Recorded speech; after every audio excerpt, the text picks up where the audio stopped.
Hello everyone. आज की video में यार करेंगे हम चैप्टर पढ़ेंगे बायनॉमियल थ्योरम। तो पहले इसके हम बेसिक कवर करेंगे, उसके बाद हम पूरी एक्सरसाइज करेंगे और एग्जांपल्स जो भी इसके हैं एनसीईआरटी के। तो पहले बायनॉमियल थ्योरम का मतलब समझ लेते हैं।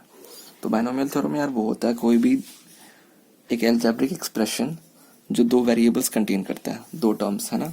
जैसे कि हमारा एक्स प्लस वाई हो गया, एक्स प्लस वाई का पावर 10 हो गया, कुछ भी है ना, ए प्लस बी हो गया।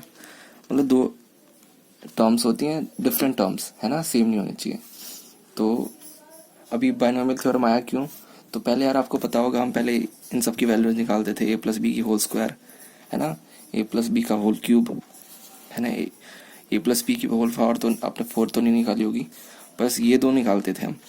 लेकिन हमें अगर ऐसी वैल्यूज निकालनी हो, इन वैल्यूज को हमें एक्सपेंड करना हो, या फिर ए प्लस बी की पावर 10 है ना, या फिर एक्स प्लस वाई की पावर कुछ भी, मान लो 12, तो इनके लिए तो कोई फॉर्मूला था नहीं हमारे पास, तो इन सबको कैसे पढ़ा जाए है ना। तो इसलिए हम साइंटिस्ट ने मिलकर एक थ्योरम निकाली, उसको हम बायनॉमियल थ्योरम कहते हैं। ठीक है, तो अब बायनॉमियल थ्योरम होती क्या है? तो बायनॉमियल थ्योरम का हमारा जो फॉर्मूला होता है, बायनॉमियल थ्योरम, उसका फॉर्मूला होता है हमारा, मान लो दो वेरिएबल्स हैं एक्स प्लस वाई और कोई भी पावर है। पहले मैं नंबर ले लेता हूँ, उसके बाद एक जनरल बता दूंगा। मान लो 5 है ना। तो इसका जो फॉर्मूला होता है 5c0 फर्स्ट की पावर 5 है ना, और y की पावर 0, फिर 5c1 x की पावर। अब जो पहला टर्म होता है उसकी एक पावर डिक्रीज होती जाती है, पहले 5 था अब 4 हो जाएगा, और y की 1 इंक्रीज होती जाती है, अब पहले 0 था अब 1 हो जाएगा। सिमिलरली 5c2 x की पावर अब एक डिक्रीज हो गया, y एक इंक्रीज हो गया। ठीक है, फिर 5c4 5c3 x की power 2 y cube, 5c4 x की पावर 1 y4, 5c5 x की पावर 0 y की पावर 5।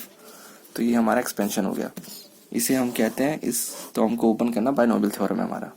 अब इसका एक जनरल फॉर्मूला बताऊं तो मान लो x प्लस वाई की पावर कुछ भी हो सकती है, हमें तो कोई सी भी निकालने को दे सकते हैं, तो हम n ले लेते हैं ना। और यहाँ पे दो डिफरेंट टर्म्स हैं, कुछ भी हो सकते हैं, यहाँ पे मैंने x और y ले लिया। तो उसका जनरल फॉर्मूला होता है nc0 x की पावर जो इनिशियल होल पावर होती है वही होती है, और y की 0, x की पावर पूरे से स्टार्ट होती है जो इनिशियल दोनों की पावर होती है, मतलब जो पहला टर्म होता है, और y की पावर 0 से स्टार्ट होती है, मतलब दूसरा टर्म होता है उसकी पावर 0 से हमेशा स्टार्ट होती है, और पहले की जो फुल पावर होती है ना। फिर ये nc1 और x की एक डिक्रीज करती जाएगी, n-1 y की 1 प्लस nc2 x की n-2 y 2, और ये वहाँ तक जाएगी, कहाँ तक, ncn x की पावर जब तक पावर 0 ना हो जाए और y की पावर n ना हो जाए। तो ये होता है हमारा बायनॉमियल थ्योरम का फॉर्मूला है ना।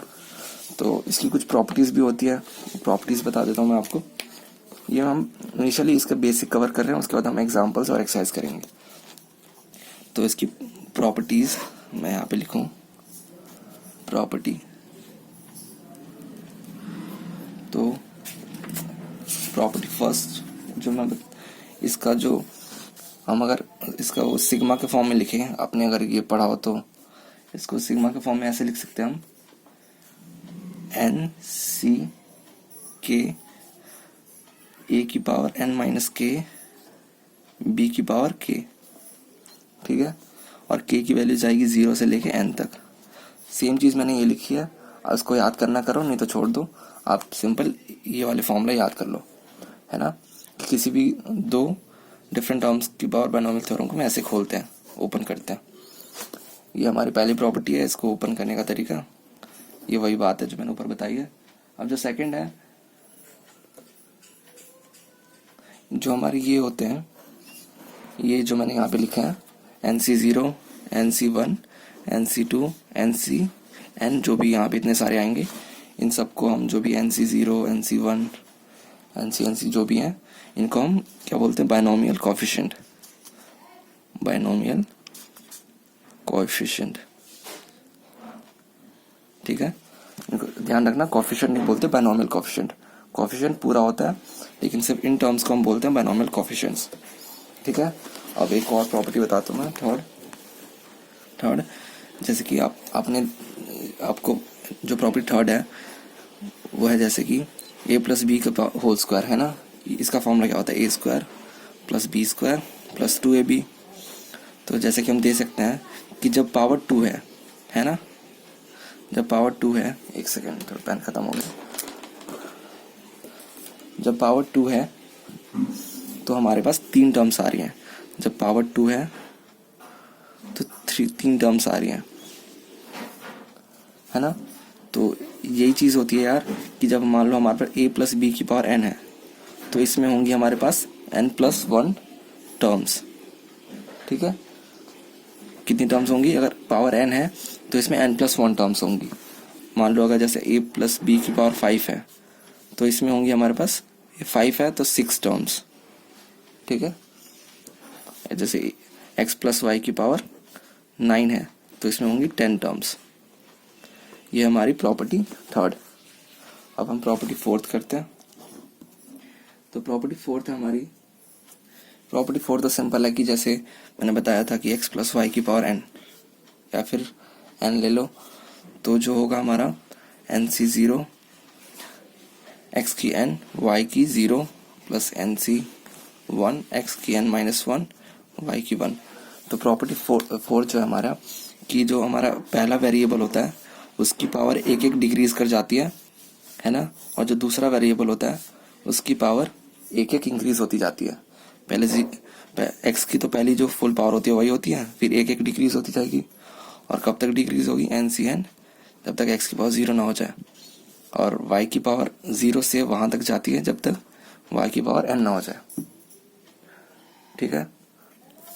अब जो हमारी प्रॉपर्टी 5 है, तो प्रॉपर्टी 5 क्या है कि जैसे हमारे पास x+y⁴n है, इसको ओपन करेंगे तो आएगा NC0 x⁴n y⁴0 + NC1 x⁴n - 1 y⁴1। Similarly चलता जाएगा, ये कहाँ तक जाएगा, NCn x⁴n x⁴0 y⁴n। तो जैसा कि आप देख सकते हो, ये दोनों वेरिएबल्स की पावर अगर मैं जोड़ूं, जो x की पावर क्या है n, और y की पावर क्या है 0, तो इन दोनों का सम्स क्या आएगा, n के बराबर। आप किसी का भी ले लो या फिर इन दोनों का ले लो, तो यहाँ पे x की पावर क्या है n - 1 और y की पावर क्या है 1। अगर मैं दोनों को सम करूँ तो आएगा n।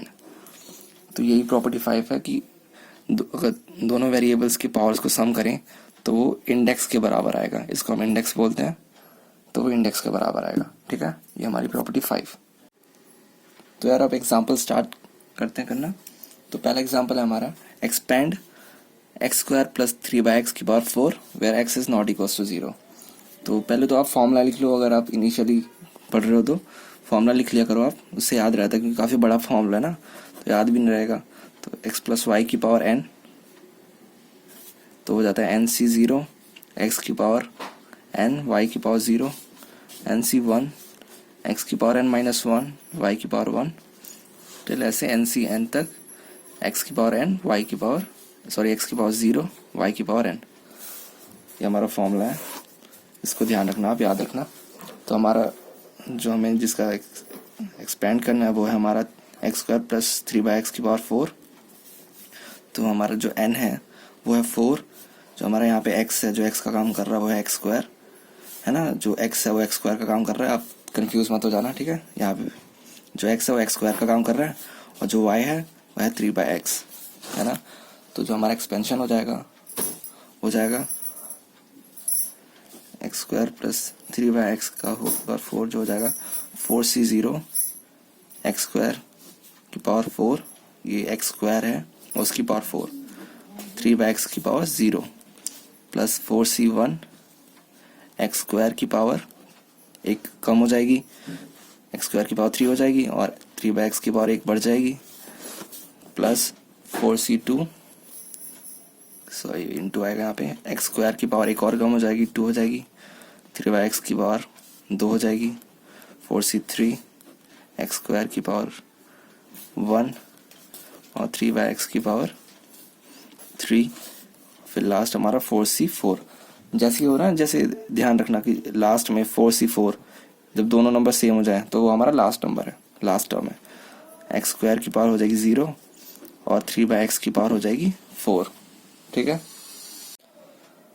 अब जो हमारा 4c0 होता है, अब इनकी पूरी वैल्यूज कैलकुलेट कर लेते हैं, कितनी वैल्यूज आएंगी इनकी। तो 4c0 हमारा 1 होता है और एक्स स्क्वायर की पावर 4 हो जाएगा, एक्स की पावर 8 और 3/x की पावर 0 तो कुछ भी 1 ही होता है वो, इंटू 1 प्लस 4c1 होता है हमारा 4, एक्स स्क्वायर की पावर 3 हो जाएगा, एक्स की पावर 6 और 3/x की पावर 1 हो जाएगा 3/x। 4c2 हम कैलकुलेट कर लेते हैं, 4 फैक्टोरियल 2 फैक्टोरियल अपॉन में 2 फैक्टोरियल, एक्स स्क्वायर की पावर 2 हो जाएगा 4 और 3/x की होल स्क्वायर हो जाएगा 9/x स्क्वायर। ठीक है, अब ये हमारा 4c3 हो जाएगा 4c1 मतलब 4, एक्स स्क्वायर की पावर 1 हो जाएगा एक्स स्क्वायर और 3/x क्यूब हो जाएगा हमारा 27/x क्यूब। 4c1 होता है हमारा, 4c4 होता है 1, है ना। और एक्स आपको थोड़ी 2-4 वैल्यूज याद करवा दूंगा, अभी मैं रुक जाऊँ। एक्स स्क्वायर की पावर 0 हो जाएगा 1 और 3/x की पावर हो जाएगा 27 तो मतलब 81 की पावर x की पावर 4। ठीक है, तो आप ये ध्यान रखना ना, ये 4c0 होता है 1, 4c1 होता है हमारा 4, 4c2 हमारा हो जाएगा ये 8 हो जाएगा शायद, कैलकुलेट करें तो यहाँ पे साइड में कर लेते हैं कैलकुलेट। यहाँ पे 4 फैक्टोरियल 2 फैक्टोरियल 2 फैक्टोरियल मतलब 4 into 3 into 2 factorial 2 factorial 2 factorial तो 2 ही होता है हमारा, ये कैंसिल तो हो जाएगा 6। तो 4c3 हमारा हो जाएगा, सॉरी 4c2 6, 4c3 तो 4 होता है हमारा, है ना। 4c3 या फिर 4c1 दोनों इक्वल होते हैं, 4c4 हमारा 1 होता है। ठीक है, तो इसका हम वैल्यूज निकाले तो x की पावर 8 प्लस ये हमारा कैंसिल हो जाएगा तो 12, 4 0 12, x की पावर 5, ये हमारा आया था 6 इंटू 9 6 54 एक्स स्क्वायर, नीचे लिख देता हूँ बाकी, ये हमारा कैंसिल तो 27 4 जा होता है हमारा 108 अपॉन में x प्लस 81 की पावर 81 अपॉन में x की पावर 4। तो ये हो गया हमारा एग्जाम्पल फर्स्ट कंप्लीट। ठीक है, अब हमारा एग्जाम्पल 2, तो एग्जाम्पल 2 हमारा कंप्यूट 98 की पावर 5। तो एक मेथड तो ये है कि आप 98 को 5 बार मल्टीप्लाई करो और आंसर निकालो, लेकिन वो तो बहुत बड़ा मेथड होगा और बायनोमियल थ्योरम हमने इसलिए सीखा भी नहीं है। तो हम 98 की पावर 5 कैसे लिख सकते हैं, 100 माइनस 2 की पावर 5, है ना। अब इसको हम इसमें अब बायनोमियल थ्योरम लगा देंगे तो 100 की माइनस 2 की पावर 5 हो जाएगा 5c0, 100 की पावर 5 और माइनस 2 की पावर 0 प्लस 5c1, 100 की पावर 4 माइनस 2 की पावर 1, 5c2, 100 की पावर 3 माइनस 2 का होल स्क्वायर, 5c3, 100 की पावर 2 माइनस 2 का होल क्यूब और 5c4, 100 की पावर 1 माइनस 2 की पावर 4 प्लस 5c5, 100 की पावर 0 माइनस 2 की पावर 5। तो अब इन वैल्यूज को हम कैलकुलेट करेंगे। ठीक है, सारी वैल्यूज को कैलकुलेट करके सम और सब्ट्रैक्ट जो भी होगा उससे करेंगे। सब्ट्रैक्ट क्यों कह रहा हूँ मैं, क्योंकि यहाँ पे माइनस का साइन भी है। तो पहले करते हैं, 5c0 हमारा 1 होता है, 100 की पावर 5 मतलब 10 0, 1 2 3 4 5 6 7 8 9 10, माइनस 2 की पावर 0 तो 1 ही हो जाएगा। अब यहाँ पे माइनस 2 की पावर 1 है तो नेगेटिव साइन बाहर आ जाएगा, 5C1 होता है हमारा 5, 100 की पावर 4 मतलब 8 0, 1 2 3 4 5 6 7 8। सिमिलरली अब अगला करेंगे तो 5C2 कैलकुलेट कर लेते हैं। तो 5 फैक्टोरियल, 2 फैक्टोरियल, 3 फैक्टोरियल, 100 की पावर 3 मतलब 6 0, 3 4 5 6 और -2 का होल स्क्वायर हो जाएगा तो हो जाएगा 4 प्लस 5 फैक्टोरियल, 5C3 निकालेंगे, 5 फैक्टोरियल, 2 फैक्टोरियल इंटू 3 फैक्टोरियल, 100 की पावर 4 तो हो जाएगा 4 0 और -2 का क्यूब तो यहाँ पे माइनस साइन आ जाएगा, माइनस बाहर, इंटू 8 प्लस 5C4 हमारा 5C1 मतलब 5 के बराबर आएगा इंटू 100 और -2 की पावर 4 तो 16 हो जाएगा। 5C1 होता है हमारा 1, 100 की पावर 0 1 और यहाँ पे -2 की पावर 5 मतलब इंटू -32। अब इन कैलकुलेशन आप कर सकते हो, कैलकुलेशन मैं आप पे छोड़ देता हूँ। ऐसे इसका आंसर देखें तो ये आता है, चेक कर लेना आप, 39207968। ठीक है, इन पूरे को कैलकुलेट करने के बाद आंसर इसका ये आएगा। तो यार अब एग्जाम्पल हम थर्ड करते हैं। एग्जाम्पल थर्ड में बोला है which is larger 1.01 the power 10 lakh और 10,000 लाख 10 लाख। ठीक है, तो हम चेक करते हैं। तो इसको हम ब्रेक कर सकते हैं 1 प्लस 0.01 में की पावर 10 लाख। तो इसको अगर हम बाइनोमियल थ्योरम से खोलें तो ये हो जाएगा, इसको n है वो n की तरह काम कर रही है, NC 0 1 की पावर कुछ भी हो फर्क तो पड़ता नहीं है ना, तो 1 को हम रहने भी दे सकते हैं, छोड़ भी सकते हैं क्योंकि यहाँ पे ज़्यादा स्पेस ले लेगा वो। ठीक है, तो और इंटू 0.01। ठीक है, अब हम करेंगे C1 इंटू यहाँ पे 0 पावर होगी इसकी 0.01 की पावर 1 प्लस अब बाकी जो अदर पॉजिटिव हैं अब हम जैसे कि दे सकते हैं कि हम सिर्फ इतनी वैल्यूज कैलकुलेट करने के बाद ही हमारा आंसर आ जाएगा। तो बाकी वैल्यूज को मैं लिख देता हूँ other terms, other positive terms, है ना, क्योंकि जो अदर टर्म्स आएंगी वो पॉजिटिव ही होंगी क्योंकि सब कुछ पॉजिटिव है, इसमें नेगेटिव तो है नहीं। तो ये तो हमारा 1 हो जाएगा, प्लस इसको कैलकुलेट करोगे तो ये हो जाएगा 10 lakh into 0.01 plus other positive terms. तो ये हम मल्टीप्लाई करने पे आएगा 10,000 और ऐड करेंगे ये 1 प्लस 10,000 हो जाएगा हमारा। ठीक है, 2 0 यहाँ से कैंसिल हो जाएंगे तो 1 10 100,000 10,000 हो जाएगा हमारा, प्लस अदर पॉजिटिव टर्म्स। अब जैसे कि हम देख सकते हैं कि सिर्फ 2 ही वैल्यूज को ऐड करने के बाद ये हमारा 10,001 के बराबर आ रहा है और प्लस में अदर टर्म्स भी हैं, तो इसका मतलब अदर पॉजिटिव टर्म्स, इसका मतलब ये सिंपल है कि ग्रेटर देन 10,000 तो होगा ही होगा, है ना। ये सारी वैल्यूज आगे वाली पॉजिटिव ही हैं, नेगेटिव होती तो कम भी हो सकता था, लेकिन ये सारी पॉजिटिव हैं और यहाँ पे 2 टर्म्स को ओपन करने के बाद ये 10,001 बन जा रहा है, that is why this is greater than 10,000। सो अब एग्जाम्पल 4 करते हैं हम। एग्जाम्पल जो 4 है हमारा वो हमारा using binomial theorem prove that 6 की पावर n माइनस 5 की पावर 5n 6 की power n minus 5n always remainder. इसमें बोला है कि ये हमेशा जब भी इसको हम 25 से डिवाइड करेंगे तो ये हमेशा रिमाइंडर 1 देगा, है ना, जब इसको 25 से डिवाइड करने के बाद। ये क्वेश्चन आप पढ़ सकते हो, मैंने यहाँ पे कुछ लिख दिया गलत सा। ठीक है, तो हमारे पास जो ये है 5n, जब भी इसको हम 25 से डिवाइड करेंगे, एक सेकेंड,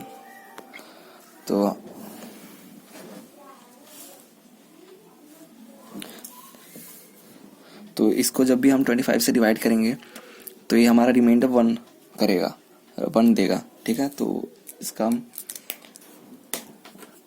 प्रूफ करना हमें, है ना, तो इसका आंसर लिखते हैं। तो ऐसे क्वेश्चंस में हो ना, तो देख लो जो जिस किसी भी नंबर की जो पावर वाली वैल्यूज होती है ना, जिस नंबर के पावर में n दे रखा हो, उस वैल्यू को अलग से लिख लो। और देखो क्योंकि यहाँ पे पूछा है 25 आना चाहिए है ना, क्योंकि 25 से एट द एंड हमें डिवाइड करना है और रिमाइंडर हमें चाहिए 1। तो देखो कि कब ऐसे इसको लिख लो 1 + a की पावर n, है ना। तो अब a की वैल्यू में क्या रखूं कि 25 आ जाए, है ना, मतलब ये 25 इसके बन जाए कहीं से, है ना। तो a की अगर वैल्यू मैं 5 रख दूं तो 6 की पावर n हो जाएगा 1 + 5 की पावर n। तो अब क्योंकि हमारा जो 1 तो हमारा कुछ काम तो करता नहीं, 5 का हम स्क्वायर, एक 5 का स्क्वायर एक टर्म आएगा तो वहाँ पे 25 बन सकता है। तो अब इसको हम ओपन कर देंगे, 1 + 5 की पावर n इक्वल्स टू ये हो जाएगा NC0 1 की पावर कुछ भी हो फर्क नहीं पड़ता, लेकिन फिर भी n 5 की पावर 0 प्लस NC1 5 की पावर 1 को अब मैंने 1 हटा दिया है, NC2 5 की पावर 2। ठीक है, ये ऐसे ही चलता रहेगा, डॉट डॉट ये NCN यहाँ पे 2 होगा, 5 की पावर n तक चला जाएगा। ठीक है, अब हम जैसे कि देख सकते हैं इसको हम इधर लिख सकते हैं, 6 की पावर n लिख लेंगे इसको। अब NC0 होता है हमारा 1 की पावर भी 1 होता है हमारा 1, 5 की पावर 0 भी हमारा 1, प्लस NC1 होता है हमारा n और ये 5n। अब बाकी जो भी टर्म्स हैं, यहाँ पे एक और टर्म लिख लेता हूँ मैं, NC3 5 का क्यूब, इन सब से 5 स्क्वायर कॉमन आ सकता है ना। तो अगर मैं 5 स्क्वायर कॉमन निकाल लूँ तो यह जाएगा NC2 plus NC3 5 plus NCN 5 की पावर n-2। ठीक है, क्योंकि मैंने 5 स्क्वायर कॉमन निकाला तो 2 पावर बाहर आ गई, तो NCN-2। अब जैसे कि हम दे सकते हैं 6 की पावर n, ये हो जाएगा 1 + 5n प्लस 25। अब जो भी इधर पॉजिटिव क्वांटिटी है ना, अब क्योंकि ये 25 से मल्टीप्लाई हो रही है तो ये पूरी क्वांटिटी जो है, पूरी जो सारे टर्म्स हैं, मतलब ये पूरा जो है ये 25 से डिविजिबल होगा, क्योंकि 25 मल्टीप्लाई कर रखा हमने, और है ना। तो अब अगर हम 5n को इधर ले आए, 6n - 5n, तो ये हो जाएगा 1 + 25। इसको हम मान लो k या फिर m दे देते हैं, m है ना, इस पूरी पॉजिटिव क्वांटिटी को हमने m नाम दे दिया। तो हमारा एक तरह से प्रूव नहीं हो गया, है ना, कि अगर इस पूरी क्वांटिटी को 25 से डिवाइड करें तो हमारा रिमाइंडर 1 बच रहा है ना, हमारा रिमाइंडर 1 आ रहा है। तो इस क्वेश्चन में इतना ही था, यही प्रूफ करना था हमें। अब बाकी हम नेक्स्ट वीडियो में पूरी एक्सरसाइज करेंगे। ओके।